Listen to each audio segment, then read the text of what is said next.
Here's where we're at now. Had to remove some of the planks to get them to tie in properly.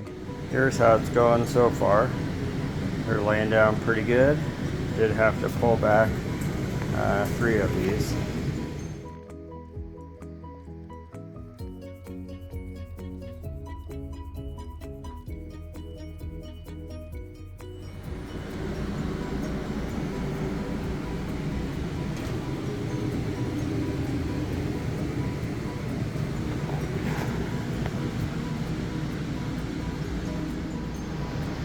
Here's the floor project. Turn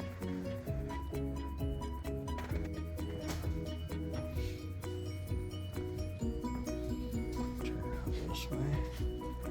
Got my E-track tie downs.